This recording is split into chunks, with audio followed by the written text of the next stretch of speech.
What's going on, ladies and gentlemen? Colin here. I want to welcome you guys back to some more of the gaming news. I know I do want to say Merry Christmas to everyone, and I hope you guys really enjoy the holidays this weekend. Christmas is only 4 days away, and I'm already representing Nightmare Before Christmas. Now, I'll admit, I did searching around for a while today trying to find some gaming news for you guys, but honestly, there wasn't much around really. The only thing I could think of is really maybe just because it's the week of Christmas. I know a lot of businesses slow down and everything, so maybe that's why. I'm not entirely sure. I mean, I found like two things that I felt that I would read to you guys or whatever. The rest of it's probably just going to be me babbling, just because that's all I got really. Sorry guys. But now let's do a recap like we always do, and for what we're going to be doing this week and what we've already done. Now, as far as last week, let me think here. I don't think I beat any games. No. I didn't beat any games last week. No. I have been playing The Last Guardian, Skyrim still, The Walking Dead Season 1, and Watch Dogs 2. Now, I do know I'm very close to beating Skyrim. I only have, like, I think 2 levels left, which is when I just got into, what the hell is it called, Sovngarde or Skavengard or whatever the hell it's called, and that's one of the missions right there, and then the last mission is called Dragon Slayer, and then Skyrim's done for me, because I told you guys I would do the main story missions for you guys, but I'm not going to be one of the people that, dumps 300 hours into Skyrim. That's just not happening. I can't. I don't have the time. But do I think Skyrim is awesome? Yes, I do. I have very much enjoyed playing it. I just don't have the time to continue to play it because I have a lot of other content for you guys that I want you guys to be able to watch and enjoy. Now, Watch Dogs 2. I think I'm getting close to the ending on that as well. I think I only have it's either 4 or 5 chapters left, and then Watch Dogs 2 will be done. I'm almost done with the first season of The Walking Dead. I just uploaded, episode 4 today, so I have episode 5 to do, which is the last episode, and then there's the DLC, the hell is it, 400 days or something like that, and I'll do that real quick. And then, let's see, where else? I know The Last Guardian. I'm still a couple of hours away from beating The Last Guardian, so that will probably still be going on the rest of this week. Maybe sometime next week I'll have it done. We'll see. And then, I feel like I'm missing something. Or did I say everything? I don't know. Watch Dogs 2. We're close on that one. The Last Guardian. I don't think I'll have that beat this week. Sometime next week. The Walking Dead, we're almost done with it. And Skyrim, we're almost done with it. So, okay, no, I didn't miss anything. Now, as far as what's going on this week, it's going to be finishing. Hopefully we beat Skyrim. Watch Dogs 2. Maybe The Last Guardian, and we should be able to wrap up the end of The Walking Dead, and then that leaves us of what are we going to start. That's where I don't know. I have so much content for you guys. I have a lot of games that I have put to the side for filler content, and filler content is games that have already come out, and I have them, but they're sitting to the side. It's for when I don't have new games to play for you guys. Now, I will not have a new game until, when is it? January 24th, I think? Resident Evil 7. I am so playing that. But that is the newest game that is in the future that I will be playing. The newest game that has come out recently that I have not started because of their audio problems with it was Mafia 3. So you know what, guys? I might start Mafia 3 for you guys. But like I said, we'll see, guys. I have to wait until I finish these games, and then I will be able to figure out what I want to start next. Because the only game that's new that will be coming out that I'm going to be playing is the Resident Evil 7. I don't have any other new games that have come out. Well, okay. Hold on. I stand corrected on that. I do have The Walking Dead Season 3, A New Frontier. That just came out, I think it's today. But my PS4 downloaded it yesterday, so I do have it. And that is new. This time you get to follow Clementine, and she's grown up. She's like a teenager now. But I will not be starting that until I finish Season 1, Season 2, and the mini-game series of Michonne. Then I will jump over and start Season 3. Okay, guys? So that's the game plan for right now. That's what's going on.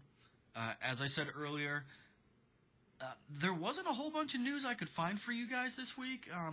Like I said, maybe just because it's the week of Christmas, so things are slower and everything. But I did find one thing I'm going to go over with you guys that I liked.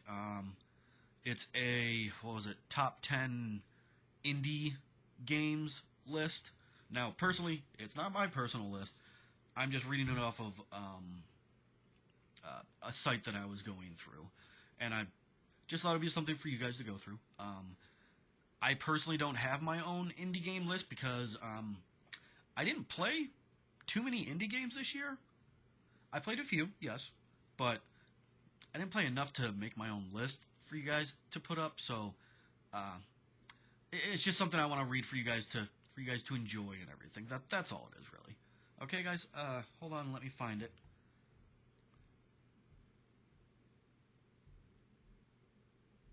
One moment here.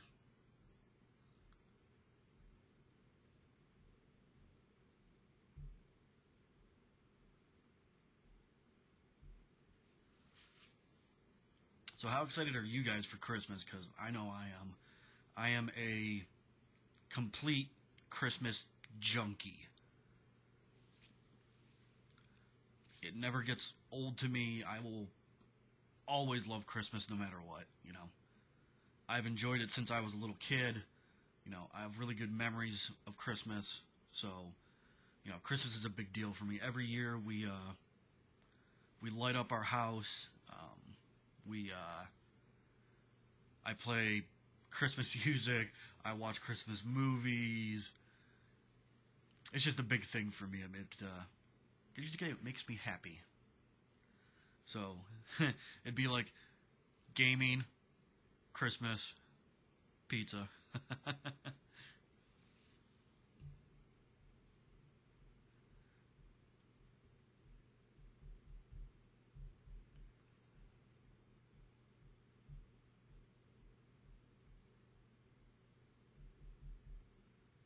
Okay, hold on one second, guys.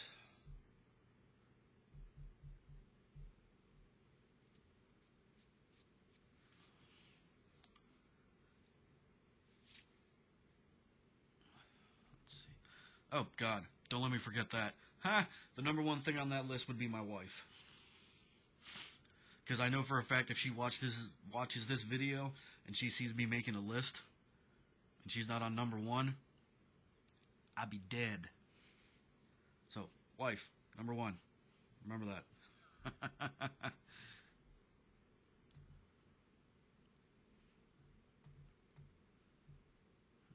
Okay. I have the list here. I'm just getting it loaded for you guys.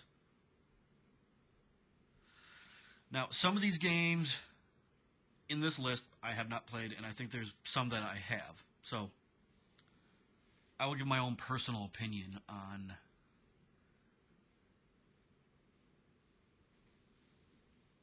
Let's see. Okay. Let's see here. Alright, the first game that we're looking at is number 10 on the list.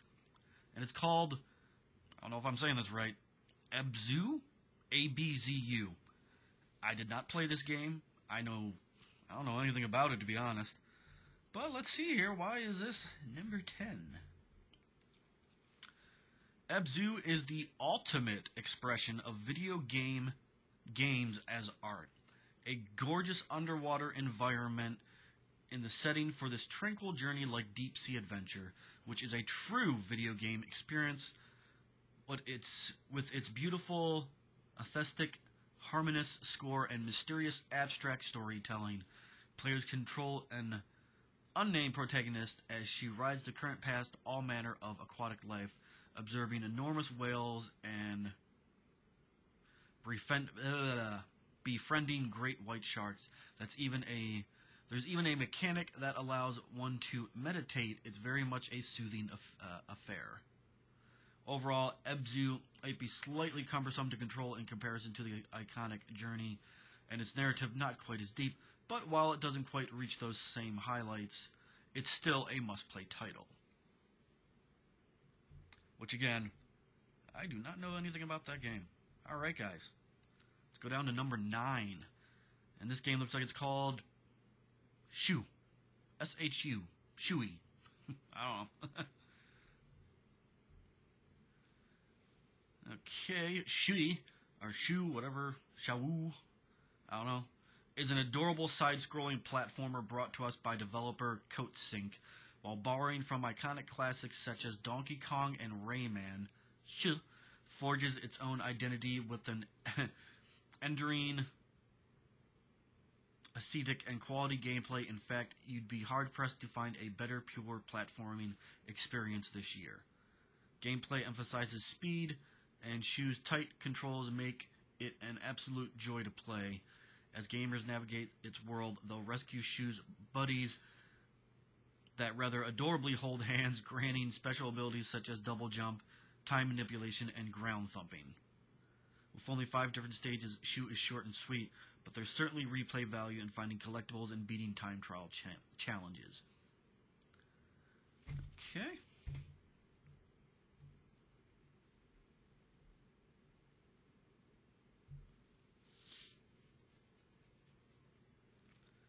Okay, next up, guys, is the spot number 8, which actually, I did play this.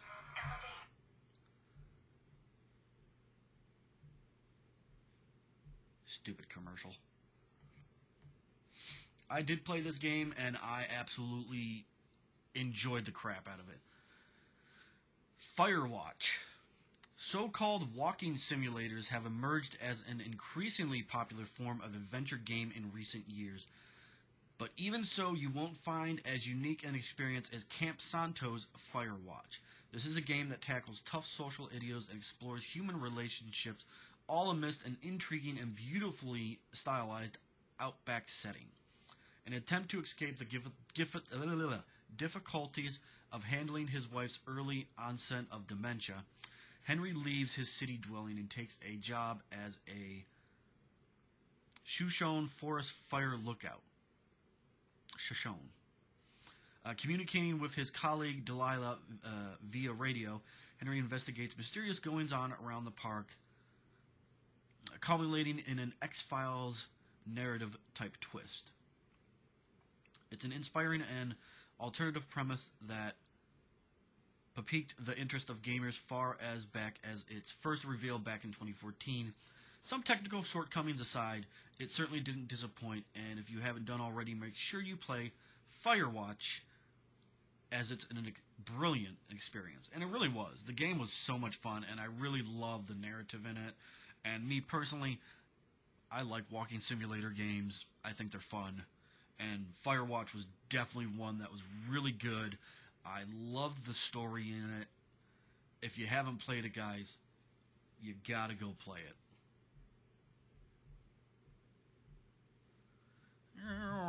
Coffee!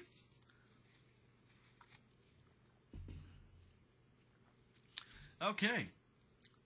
Number 7, guys. Now, this game is another one that I didn't play, so I don't know anything about it. Hyper Light Drifter. Imagine a cross between Zelda, A Link to the Past, Dark Souls, and Diablo, and you've got Hyper Lift Drifter, a masterfully executed package. Hyper Lift Drifter is a truly brilliant samurai action-adventure title that's certainly one of the year's standout indie games. As challenging as the retro classics that it takes its inspiration from, Hyper Lift Drifter is no walk in the park. Yet thanks to its frantic but fluid combat system, gameplay always feels rewarding rather than frustrating. Much of Hyper Lift Drifter is about exploration, though, and given that there's no literal storytelling, the environment plays a crucial role in piecing together its cryptic plot. Hyper Light Drifter's aesthetic is a gorgeous nod of that hat to iconic retro classics married to a quintessential indie charm, and the game does a superb job of crafting a playable or palpable atmosphere and tension, conveying an enchanting and haunting tale.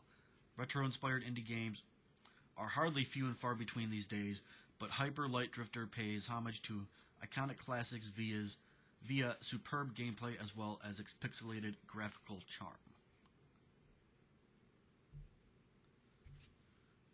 Yeah, I never even heard of that game before. Okay, guys. Number 6. Now, this game I have heard of. I didn't play it. Salt and Sanctuary.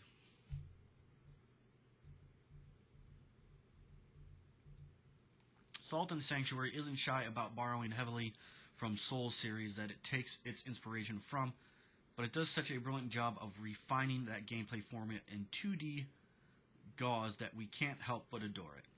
Gameplay is a familiar loop for anyone who's played a Dark Souls game. Enemies drop salt, which can later be used as sanctuary points to increase your avatar's level and statistics, but sanctuaries are few and far between, and death means the loss of precious salt. Salt and Sanctuary, then, is all about risk versus reward. The gameplay is certainly addictive, but the rest of its design is just as accomplished, too. Visually, it's superb, with a moody, foreboding tone that creates a generally creepy tension. Each of the game's weapons feel appropriately weighty, the accompanying sound effects raw, and the death animations brutal. In the end, Salt and Sanctuary is a superb hybrid of Dark Souls and Sympathy of the Night. That's right up the top of the pile of this year's most distinguished indie games. Okay, guys, number 5.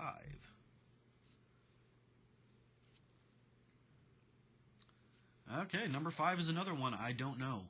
Number 5 is Owlboy. Never even heard of it. Owlboy is another pixelated Metroidvania title that has its roots in titles of the past, but thanks to the introduction of some innovative mechanics and a heartfelt narrative, the game is a real treat for fans of the old school. And indeed, Owlboy is old school in pretty much every facet of its design. Beyond just its aesthetic, the game's narrative void of voice acting or decision making, it's dated but still works superbly and pushes all the nostalgic buttons. The plot isn't at all predictable, and the game's protagonist, Otis, is endearing, as are the characters that involve satisfactorily through some stellar writing.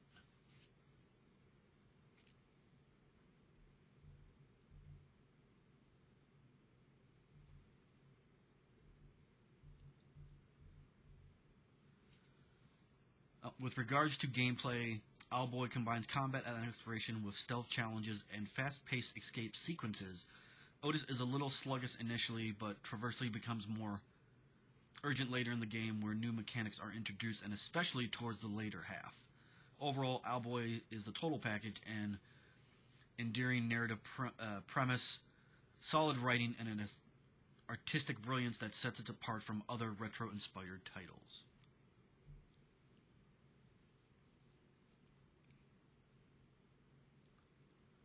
Okay, guys, now we are on to number 4. Now, this game I did hear of, but yet it's another indie game I didn't play. The Witness. There are clever puzzle games, and then there's The Witness. Designer Jonathan Blow's follow-up to the highly acclaimed Braid exceeded all expectations when it arrived back in January. Quite simply, The Witness is one of the most intelligently designed games ever made, and it's married to an enthralling, mysterious, overarching narrative set amidst a gorgeously stylized island locale. The Witness is a masterclass in puzzle design. Its mazes are deceptively simple, but often branch into more sophisticated, mind-bending brain teasers that will make you feel like a genius when that light bulb moment finally occurs. There's much more merit to be issued with regards to how fresh and varied each puzzle feels too, and The Witness never becomes some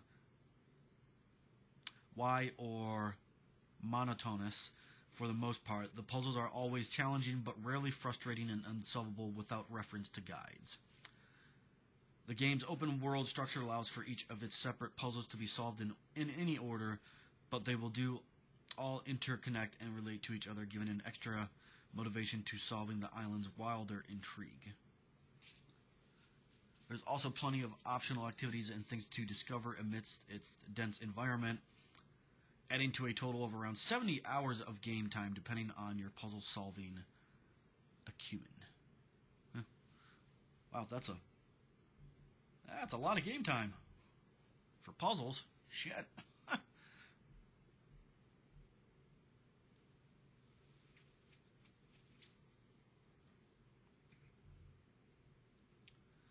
Okay, we are on to number 3. Now, this is another game I heard of, didn't play it. Stardew Valley.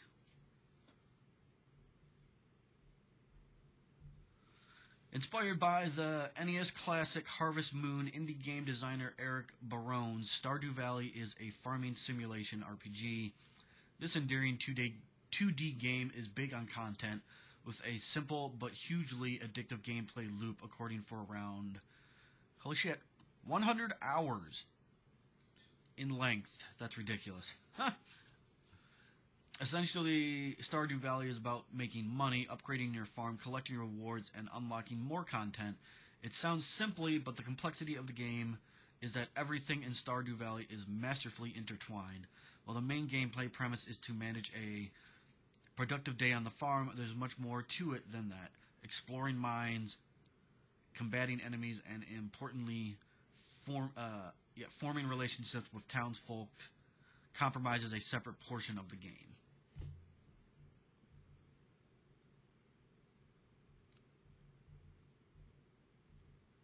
Fighting monsters for resources can be allocated for the farm, or they can be used to unlock new areas for exploration. Combat, like the farming itself, is a simplistic grind, but it never feels too much like a chore because there's always the prospect of a greater reward just around the corner. Yet, it's the bonds formed with the NPCs of the town that compresses one of the game's most interesting aspects. Pelican Town is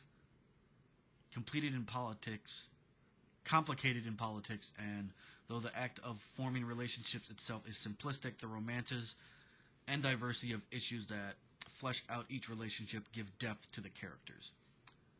Stardew Valley is a title that is both exciting and compelling without being stressful. Its charming 2D and cheerfully score make it a pretty relaxing, feel-good experience, and while it might not look like much, it's a game brimming with content that will have you utterly hooked.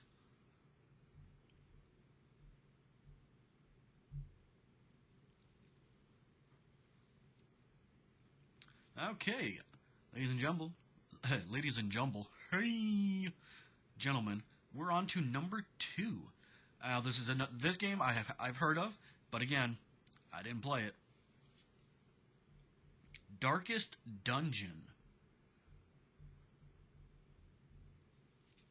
Red Hook's Darkest Dungeon is a tactical RPG with a ton of character. Hard as nails, this is a complex, unforgiving game that requires the mastering of its many moving parts. Its turn-based strategy with a twist, featuring innovative mechanics that remove the predictable elements of combat so typical of the genre. Darkest Dungeon wraps all of this in a tense atmosphere that oozes with ambience. Each new encounter, enemy type of boss seeks to suppress you in Dark Dungeon. Even in its grindy gameplay loop, you're consistently kept on your toes thanks to the game's many layered mechanics.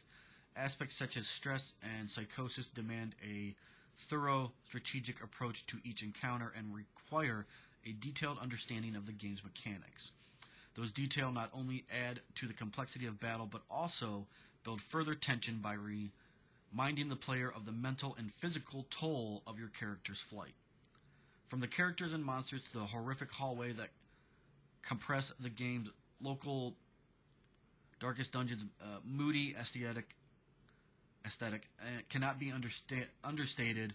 The graphical novel visual style perfectly complements its premise, and the foreboding voice of the cleverly written narrator is superb. Darkest Dungeon isn't for the faint-hearted, but this hellish rogue-like absolutely wowed us with its intricate gameplay and gruesome charm.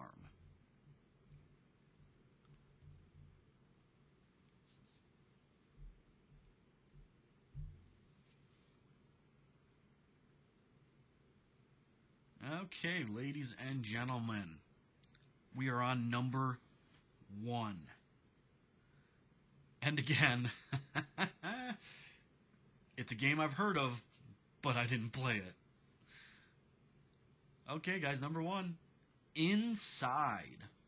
Now, I did hear a lot about this game, and from what I've heard, it was pretty darn good. Okay. There are a few games that so effectively use aesthetic to construct an abstract and compelling in the way that Inside does. That's a game that drips with atmosphere, oozes with a palpable tension, and in turn creates a sense of vulnerability that will totally absorb you. That in itself would be enough to most gamers' interest, but Inside goes even further. Developer Playdead has produced a fitting follow-up to Limbo, with another example of stellar puzzle platforming game design. Inside just feels perfect to play, with every section of its 5 or so hour entirely feeling utterly deliberate and handcrafted.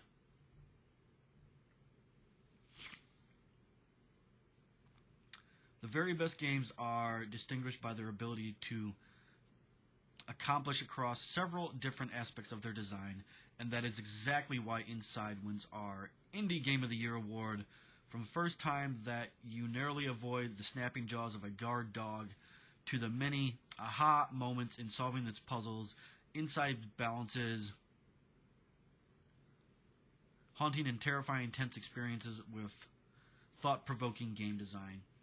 Sublime gameplay achieved through wonderful designs and intoxicating atmosphere in its brilliant art direction, and a mysterious narrative truly inspires wonder without ever uttering a word. Inside is an unmissable video game experience.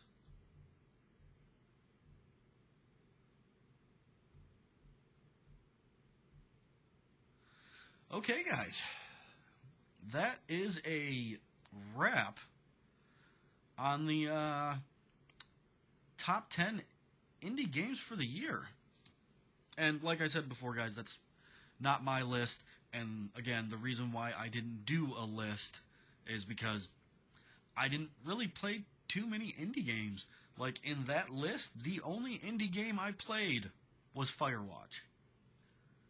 And I loved Firewatch. I thought that game was freaking, like I said, I thought it was brilliant. Great gameplay in it. I absolutely love the storyline. And it definitely, at parts, it gets pretty sad, and it makes you really feel for the guy and his whole situation and everything. But yeah, that's the reason why I didn't do, my own Game of the Year Indie Awards things, because my list would be pathetic. It would be like 2, maybe 3 games on my list, and that's it. Yeah, guys, like I said earlier, I just wanted to get something out to you guys, because lately, with how my work has been, it's been hard for me to be making the gaming news videos every week like I was doing there for a while, because I didn't have any problems, but lately I've been having problems where I've only been able to make like a video every 2 weeks instead of every week. So this week, last week I got a video out, and this week I'll get a video out. So I'm very happy that I'm getting another video out to you guys, especially right before the holidays. I was not sure if I was even going to be able to get this video out this week because of the holidays, but it wound up working out for me, and I'm glad I got to do this for you guys. I'm sorry there's not really that much more into it. Like I said, I did look for a while there to try and find something, but I just couldn't find anything. There wasn't really anything out there that I just thought was good. I found this to be the most interesting thing, really, and I was like, yeah, you know what, hell, I'll throw it in there and just tell them about it, and that's pretty much it. And then from there, that's pretty much it, guys. Like I said, for this week with the gaming content, it will be more The Last Guardian, Skyrim, The Walking Dead Season 1, and Watch Dogs 2. And remember, I'm very close to finishing Skyrim. I'm getting close to beating Watch Dogs 2. And oh, and we're almost done with The Walking Dead. The only game I'm not 100% sure on where I am, I know I still got a couple hours left in it, is The Last Guardian. We're about, I want to say we're about halfway through the game right now. So, alright guys, do me a favor. Hit that like button for me. If you guys like what I'm doing here, please become a subscriber. If you guys want to follow me on any of my social media sites, links will be in the description down below. My name's Colin, a.k.a. Mr. Cowa. Hope you guys like this today. Sorry I couldn't do more for you guys, but that's just all I could find for today. And I want to wish you guys a Merry Christmas, and I hope you guys have a great holiday. I hope you guys eat like frickin' pigs, because I know I'm gonna. And I will hopefully see you guys next week for a new video.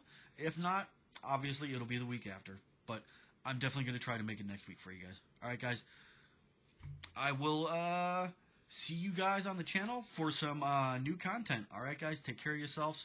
I'll see you guys later.